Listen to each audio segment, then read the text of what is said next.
नहीं। रणथंभौर क्या हुआ करता था? मुगल पैलेस कभी नहीं हुआ करता था, कभी नहीं, मतलब कभी नहीं होता था मुगल पैलेस, बिल्कुल भी नहीं। राजपुताना फोर्ट था, ये क्या था बाकी हम नहीं पढ़ेंगे। Capital of Khilji, Baba. Rajputana fort था, क्या था? रणथंभौर। राजस्थान में राजपूतों की शान। ध्यान दीजिएगा, लाख बख्श का टाइटल किसको प्राप्त था? फटाफट से गाइस, लाख बख्श का टाइटल किसको प्राप्त था? बाबू, इसने कभी सुल्तान की उपाधि ग्रहण नहीं करी थी। आपके इतिहास में, आपके क्वेश्चंस में आते हैं कि ऐसा कौन सा शासक था जिसने कभी भी सुल्तान की उपाधि को ग्रहण नहीं किया था? कौन था वो? जो स्लेव डायनेस्टी का फाउंडर था। फाउंडर ही बोलोगे, आजकल तो हर एक को फाउंडर बुलाते हैं। मैंने देखा आजकल, मैं ना लिंक्डइन पे नहीं थी। लिंक्डइन पता नहीं कोई एक पेज, मतलब शायद बिजनेस अच्छा पेज है, बहुत अच्छा। मैंने अभी जस्ट ज्वाइन किया। फ्रैंकली स्पीकिंग मुझे नहीं पता है कैसे काम करता है, क्या होता है। मैंने अभी जस्ट कुछ दिन पहले ज्वाइन किया था। वही मेरी एक फ्रेंड ने बना दिया था कि यार तुम नहीं हो इस पर, आओ आओ, उसने बना दिया था। तो मैं सोशल मीडिया में थोड़ी सी पीछे हूँ इन सब चीज़ों में।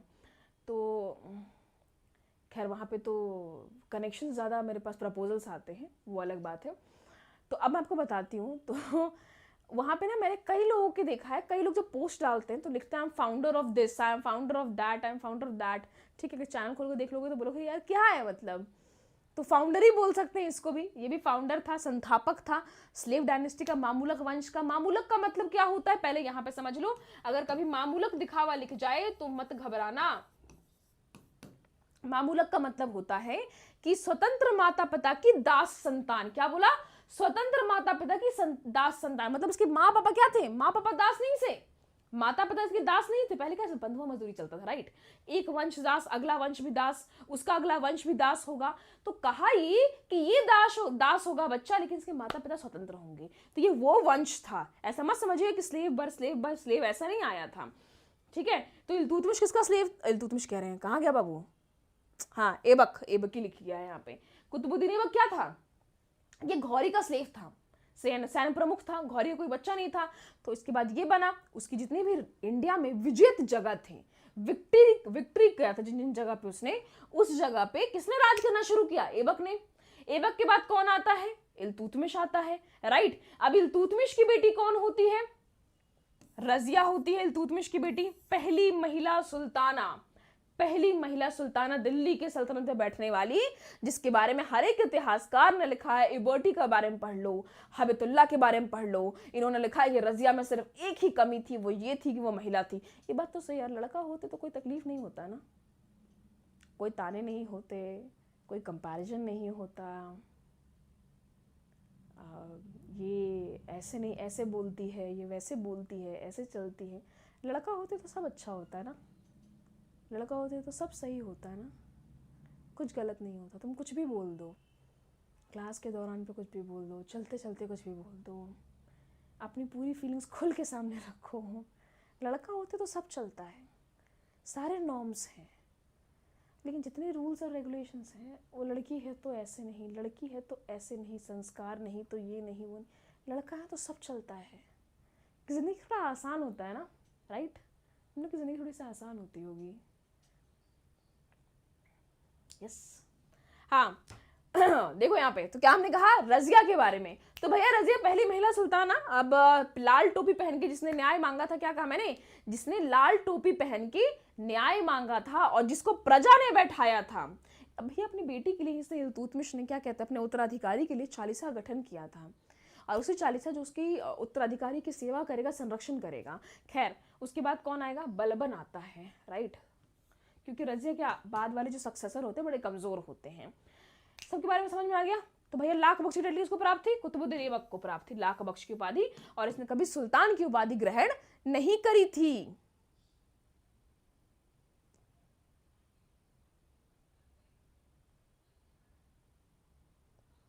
लड़के छोड़ो, लड़कियां भी जल की कहानी हो रही है। जाने दो, कोई फर्क नहीं पड़ता है, जिसको जलना है जलने दो यार, दुनिया है ये, कम ऑन। अगर तुम्हारे हेटर्स नहीं है, देखो प्यार करने वाले ही मौजूद है। कोई एक बात कुछ बोलता है यहाँ पे 100 बच्चे आकर उसको धो देते हैं पकड़ के। तो प्यार करने वाले बहुत सारे हैं, 2-3-4 हेटर्स भी वहां पे मिलेंगे। तो हेटर्स नहीं होते तो कुछ कर नहीं रहे हो वैसे लाइफ में, बाय द वे। ध्यान दीजिएगा, मुगल भवन के बारे में कहा जाता है, मुगल भवन, फिर से मुगल भवन, डिस्प्यूटेड भवन है ये फिलहाल। क्या है ये?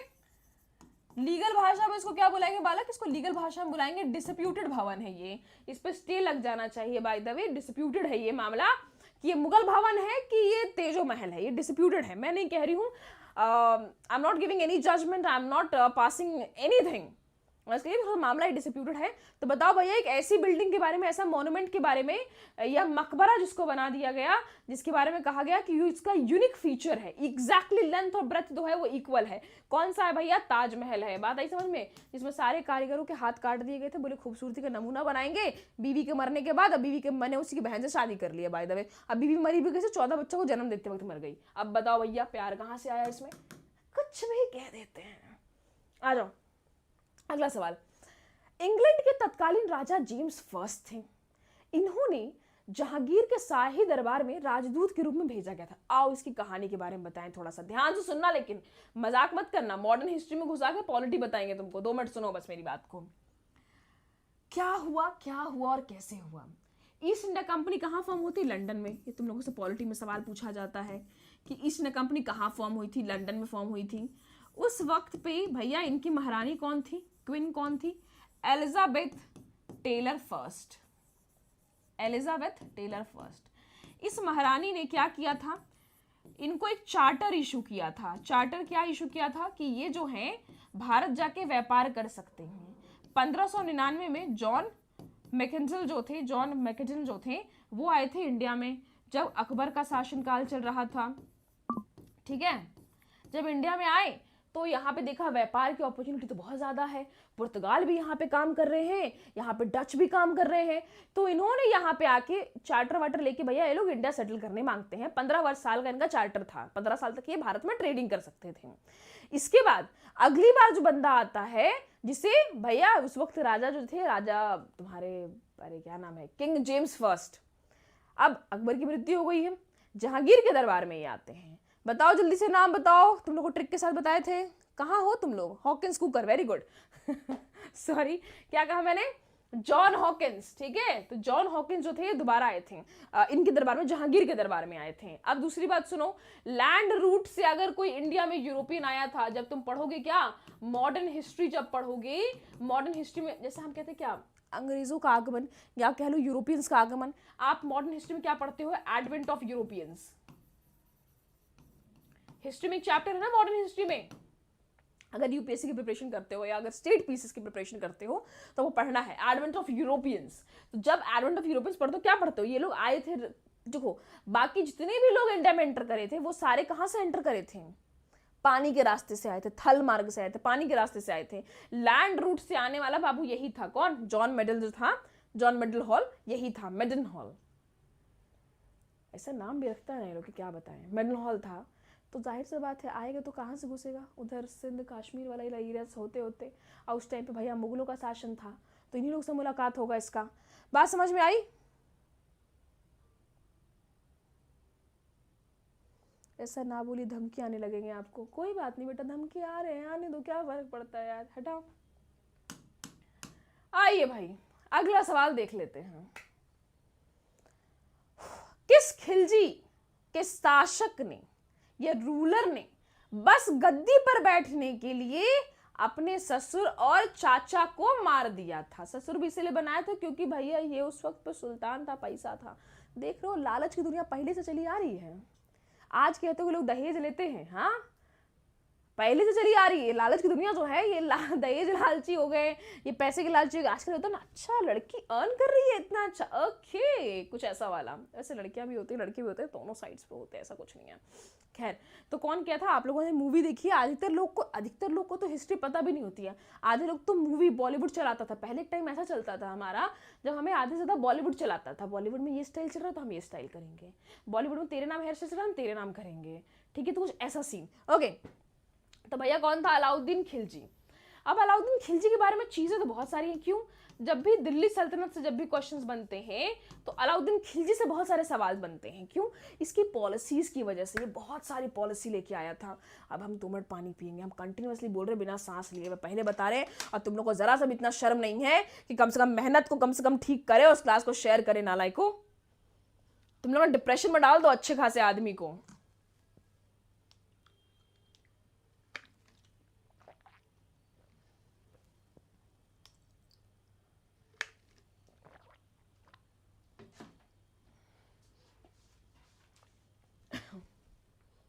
ये आपको दिख रहा है? आई डोंट नो, दिख नहीं रहा होगा शायद।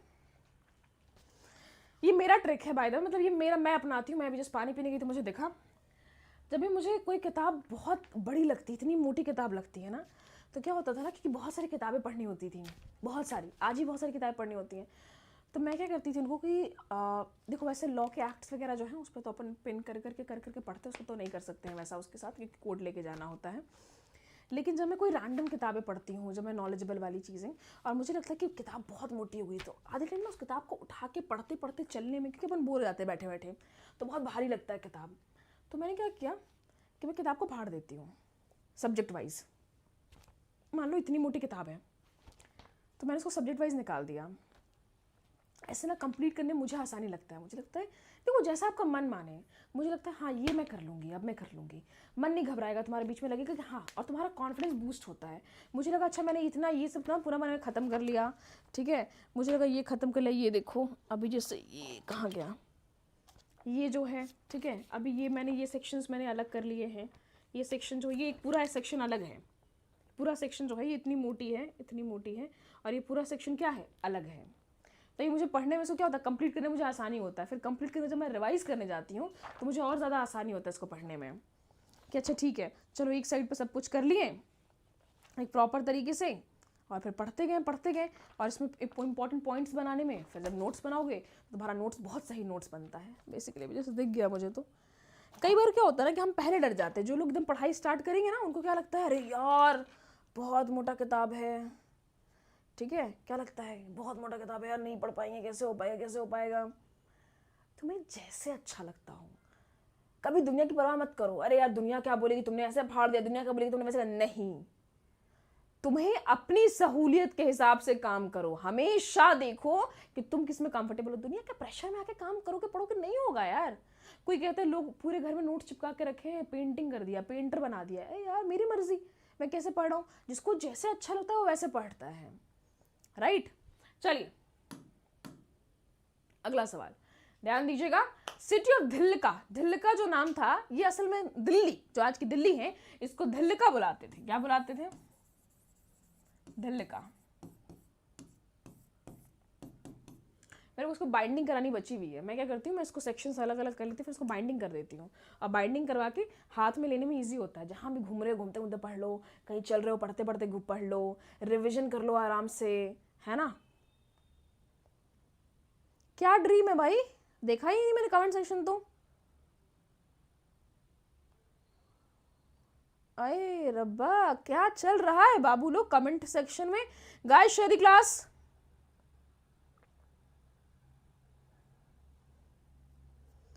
Thomas no doubt. कश्मीर से हो क्या आप मैम? नहीं बेटा नहीं, हम कश्मीर से। चलो ध्यान दो, क्या बताया हमने आपके लिए यहाँ पे, क्या दिल्ली के फाउंडर्स जो थे वो कौन थे, तोमस थे, और ढिल्लिका नाम था, दिल्ली का पहले नाम क्या था, ढिल्लिका। तो आपसे कोई भी अगर बोले टशन मारे, उसको बोलना ढिल्लिका, और तुम कहाँ के हो, दिल्ली के हो, हाँ नहीं तो क्या, दिल्ली को, दिल्ली तोमस को जरा फाउंड की गई थी, अब से बोल देना सीधे सीधे। अगला सवाल, चांद बीबी जिन्होंने मुगलों के अच्छे अच्छे शासकों को नाको तले चना चबा दिया था, क्योंकि इनके पास एक गुलाम था बहुत तगड़ा, क्या बोले। खैर आपको बताना है कि चांद बीबी जो फेमस मुस्लिम रूलर थी, ये किस किंगडम से बिलोंग करती थी, जल्दी जल्दी फटाफट से। बेटा विहारी नहीं होता है जो आप लोग लिख रहे हो कमेंट सेक्शन में, विहारी, विहारी नहीं होता है, बिहारी होता है वाला। क्या होता है, आगे से क्या बोलोगे, बिहारी होता है, विहारी नहीं होता है। लेकिन आओ तुमको बिहार के इतिहास के बारे में बता दे थोड़ा सा, हम जितना तुमको बता दिए, थोड़ा सा तुमको 2-3 बातें और बता दे, ताकि तुम अगला बार जब बिहार के बारे में बोलो तो स्पष्ट रूप से बोलो, स्पष्ट रूप से अपना मतदान मतलब क्या कहते सोच रखो, प्रॉपर अच्छे से बोलो, ठीक है। सुनो में 2 मिनट मेरी बात, क्या बोलोगे। देखो पहले क्या था, बिहार का जो नाम है असल नाम क्या था, विहारा। ये जो आप बिहार बिहार जब सुनते हो, इस बिहार का नाम था विहारा, असली नाम। बिहार का पुराना नाम क्या था, विहारा, असल एक्चुअल नेम विहारा। क्यों, क्योंकि बुद्धिज्म का आपको पता है यहाँ से जन्म हुआ था। बुद्धिस्ट यहाँ पे आते थे, विहार करते थे, विहार का नाम तो रहते थे, शांति, बहुत शांतिपूर्ण जगह हुआ करता था, रहते थे, पढ़ाई लिखाई हर एक चीज में अव्वल चीज था। फिर भैया यहाँ पर आया एक मुस्लिम रूलर इन्वेडर, अब इसको विहारा व तो बोलने आए नहीं, जैसे बंगाली क्या, बंगाली से क्या होता है, ए नहीं बोल पाते, ओ बोलते हैं बंगालीज, राइट, हर किसी का प्रोनाउंसिएशन डिफर करता है। तो बिहार को वो क्या बोला, वो बिहार को विहारा नहीं बुला पाता था, तो बिहार बिहार व को ब बोलना शुरू कर दिया, और ऐसे विहारा नाम जो था वो पड़ गया बिहार। समझ में आई?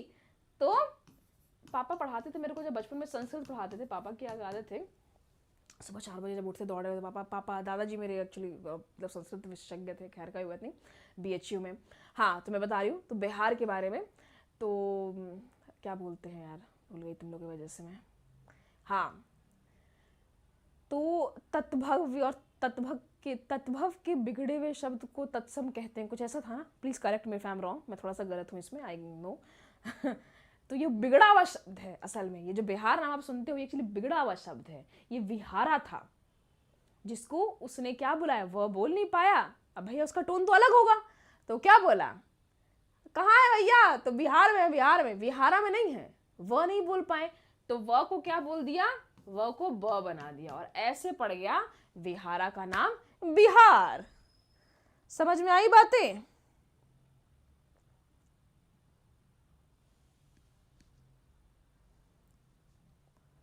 क्यों भाई, हमें जोश क्यों नहीं रहेगा भाई, हम हमेशा ऐसे ही रहते हैं एकदम एकदम फैंटास्टिक, हमेशा जोश में एनर्जी में भरे हुए। अब हम ही ऐसे अगर रहेंगे, हाँ आओ, अच्छा बताइए क्या सवाल का जवाब है, तो आगे बढ़ते हैं। अच्छा हाँ, तुम लोग फिर कैसे रहोगे यार जोश में? Very good. अहमदनगर से क्या थी, रूलर थी, उसके बाद बीजानगर पे भी गई। पृथ्वीराज रसो जो है ये किसके द्वारा लिखा गया, फटाफट से गाइस। अरे कौन जुदा हो गया, किसकी जुदाई का गम गा रहे हो भाई, पढ़ो ना 2 मिनट। पृथ्वीराज रसो जो है किसके द्वारा लिखा गया है, भावभूति जयदेवा, चंद्रबरदाई या बाणभट्टा, जल्दी बताएंगे। पृथ्वीराज सेकंड नहीं, Prithviraj third, Prithviraj third, Prithviraj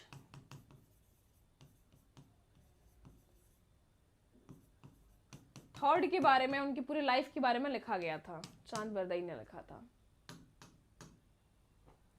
next one, main purpose क्या था, दिन इलाही का क्या पर्पस था? अरे मैम दिन इलाही क्या है मैम, ये तो बताओ पहले, पर्पस पूछ रहे हो आप। मैम अकबर बड़ा सेकुलर था, बाबू सेकुलर कुछ नहीं था, हाँ बाकियों से कहते हैं एक कम बुरा होता है, एक अच्छा, एक ज्यादा बुरा होता है, कोई कम बुरा होता है, वो कम बुरा था बाकियों कंपैरिजन में। अब जहाँ पे इतने बुरे बुरे लोग होंगे तो वहां पे तो कम बुरा वाला थोड़ा सा अच्छा ही लगना शुरू हो जाएगा। एग्जैक्टली वही सिचुएशन है हमारे जिंदगी में। क्या कहा, तो अकबर भैया जो थे ये चाहते थे एक नया धर्म लाना, क्या चाहते थे, एक नया धर्म लाना चाहते थे, एक जिसका नाम था दिने इलाही। सब अपना अपना धर्म ला रहा है, जैसे पता नहीं क्या है, अरे धर्म है कि क्या है यार, धर्म पहले से बन के आता है, ऐसा थोड़ी तुम धर्म बनाते हो अपना अलग से, जन्म से बन के आता है, धर्म अलग से नहीं बनाया जाता, जन्म से धर्म बन के आता है। खैर, दिने इलाही जो है इसका मेन मकसद क्या था, यूनिवर्सल ब्रदरहुड पे था, यूनिवर्सल फेथ पे था, यूनिवर्सल हार्मोनी पे था, ये बिलीफ पे था। जल्दी से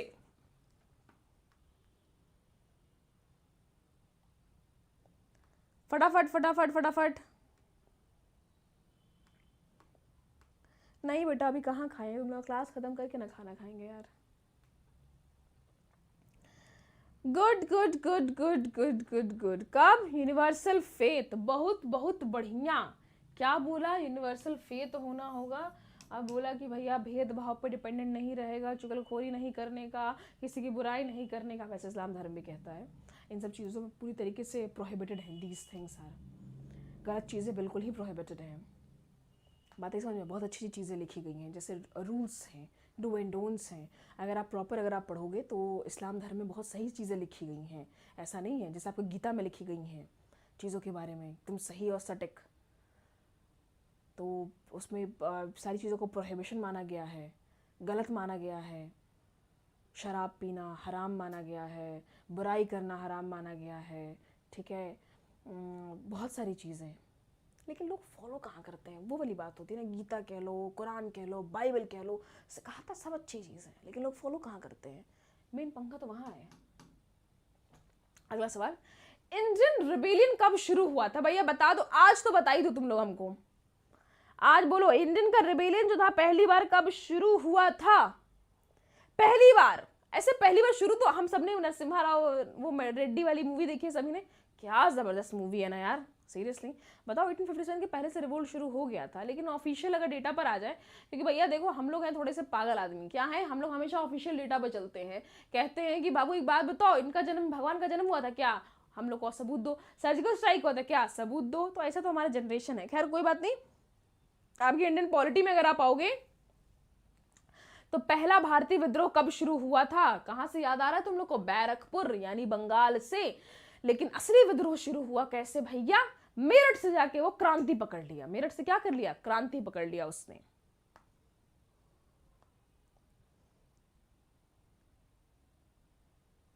उत्तर प्रदेश भी लाइक काश दिव्या मैम हमारे राज्य की बहू बने, उत्तर प्रदेश को क्राइम फ्री कर सके। बेटा बहू नहीं, हम बेटी है उधर की, बेटा कैसे बहू बने, गजब। आओ इधर, ध्यान दो क्या बोला हमने। 1850 देखो मेरा प्यार मोहब्बत से भरोसा एकदम उठ चुका है, मतलब जेन्युइनली उठ चुका है। और मेरा ना हर दिन हर पल मेरे को गुस्सा चढ़ता रहता है। I need a good vacation, like seriously I seriously need a good vacation, मुझे 2 दिन चाहिए। तो मुझे ना सब प्यार मोहब्बत की बातें ना तुम लोग कमेंट सेक्शन में करो मत। तो बात है सुनिए, अच्छा एक चीज़ है 1857 में जो रिवोल्ट हुआ था, आपको पता है एक चीज, यहाँ पे हम सब जानते हैं मंगल पांडे ने रिवोल्ट की शुरुआत की थी पहली बार, लेकिन एक चीज थी यहाँ पे जो लैकिंग थी, पता है वो क्या, वो थी राष्ट्रवाद की चीज लैकिंग थी। लेकिन चलो किससे कोई खड़ा तो हुआ पहली बार, that is more important right, कि पहली बार कोई अंग्रेजों के खिलाफ खड़ा तो हुआ। लेकिन इससे पहले एक चीज जो थी यहाँ पे वो लैकिंग थी, वो थी राष्ट्रवाद यानी नेशनलिज्म। जैसे क्या मैम, लोग जो खड़े वो क्यों खड़े हुए अंग्रेजों के खिलाफ, सब अच्छा चल रहा था, सब कुछ सही चल रहा था, लेकिन लोग अंग्रेजों के खिलाफ क्यों खड़े हुए थे, रीजन वाई, कोई इसलिए खड़े हुआ क्योंकि गाय का मांस का इस्तेमाल हो रहा तो अपने धर्म के लिए खड़े होंगे, सुअर का मांस का इस्तेमाल हो रहा तो अपने धर्म के लिए खड़े होंगे। किसान क्यों खड़े हुए, क्योंकि भैया हम पे टैक्स ज्यादा लगाया जा रहा है, हमसे लगान ज्यादा लिया जा रहा है। जो जमींदार थे, जमींदार क्यों खड़े हुए इनके खिलाफ, अंग्रेजों के खिलाफ, क्योंकि उनसे उनकी जमींदारी छीन ली गई थी। याद है किस वजह से, परमानेंट सेटलमेंट की वजह से। जो परमानेंट सेटलमेंट लाया गया था किसके द्वारा, कॉर्नवालिस के द्वारा, जो परमानेंट सेटलमेंट लाया गया था इसके द्वारा उनकी जमींदारी छीन ली गई थी। तो लगा कि उनको उठा के बिग बॉस की तरह उसको उठा के उसकी जगह उसको बैठा, तुम लगान नहीं दे पाओगे, तुमको ज्यादा टैक्स ला के नहीं दे पाओगे, तुम हट जाओ, तुम्हारी जगह पे कोई और जमींदार बन जाएगा। जमींदार वाज क्या, they used to be mere agents of britishers. अगली बार से मत बोलना कि हमारे दादाजी जमींदार थे, समझे, हाँ मैक्सिमम लोग थे, तो एजेंट्स थे वो असल में, जमींदार जो थे अंग्रेजों के, बाहुबली टाइप लोगों को जमींदार बनाते थे, जो ज्यादा टैक्स वसूल करके ला सकते थे। तो जिनसे जमींदारी छीन ली गई, कुछ रानियां और कुछ सल्तनत इसलिए उठा क्योंकि डॉक्ट्राइन ऑफ लैप्स के तहत उनका राज उनसे छीन लिया गया। कौन सा एक्ट, डॉक्ट्राइन ऑफ लैप्स,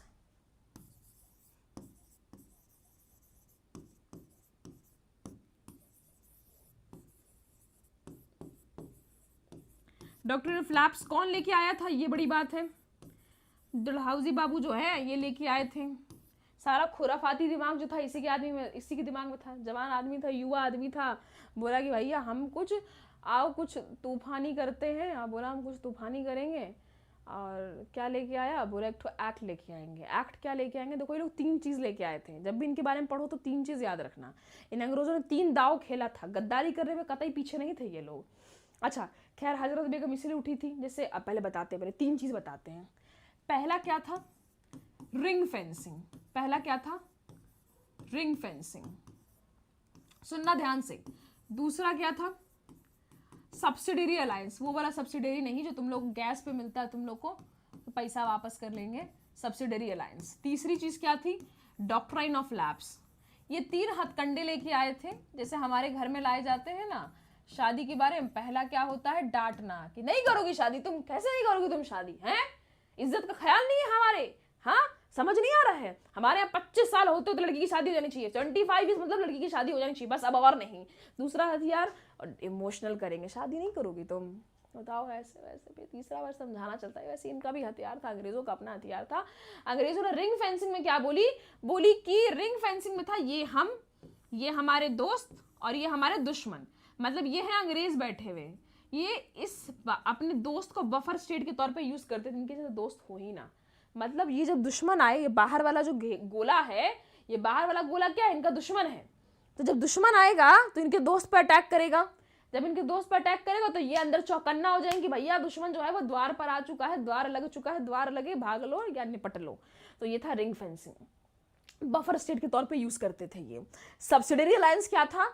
बोले कि बाबू तुम राजा हो, बहुत बढ़िया बात है, तुम सुल्तान हो, बहुत बढ़िया बात है, अब एक काम करो कि तुम साइन कर लो एक डॉक्यूमेंट। सारा चीज इनको डॉक्यूमेंटेशन कराने का बहुत मन करता था, तो ये बोले कि बाबू एक काम करो, तुम हमारे साथ एक डॉक्यूमेंट साइन कर लो, और डॉक्यूमेंट जो तुम साइन करोगे हमसे, उसमें ये होगा कि तुम अपनी सारी आर्मी को निकाल दोगे बाहर। क्या करोगे?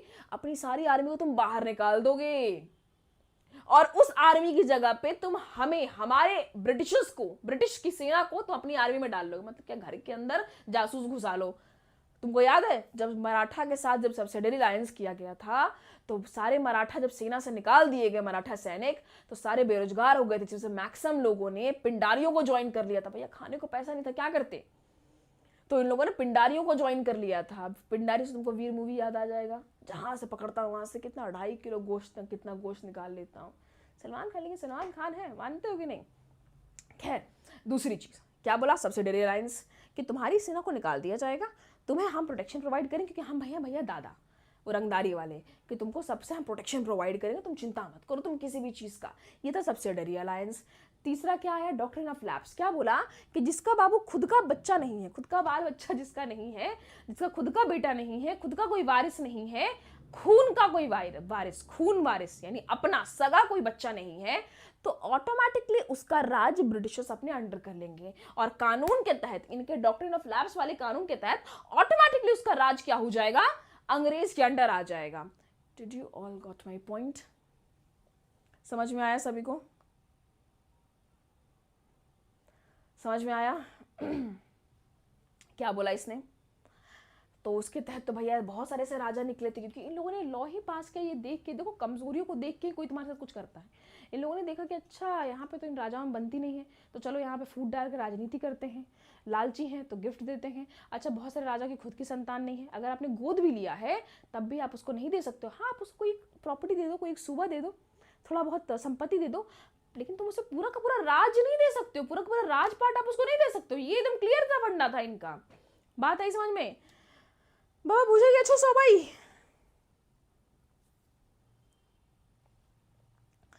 देखो बिहार की बहू बनेगी मैम। बेटा हो गया तुम लोग का, यूपी की बहू बनेगी मैम, बिहार की बहू बनेगी मैम, हो गया। थक गए बोलते बोलते, लगातार बोल रहे हैं तब से, बिना सांस लिए एक लगातार में बोलना, और तुम लोग को शर्म लिहाज है नहीं थोड़ा सा भी? हाँ, कि क्लास को शेयर करें। चलिए guys, okay, thank you so much, बहुत बहुत शुक्रिया आप सभी का आज की क्लास के लिए, and for all love and support. थोड़ा और लव सपोर्ट कीजिए, और क्लास को एक काम कीजिए, शेयर कर दीजिए। अगर चैनल को आप लोग सब्सक्राइब नहीं किए, प्लीज चैनल को एक बार सब्सक्राइब कर दीजिए, ठीक है? तो बहुत बढ़िया बात है, मिलते हैं फिर आपसे अब अगले सेशन में। तब तक के लिए bye bye, take care everyone, thank you so much guys, and good night, sleep well, sleep tight, और भी क्या क्या लोग बोलते हैं ना, 2-3 चीजें, have a sweet dream, something like that. Okay guys, bye bye, take care everyone.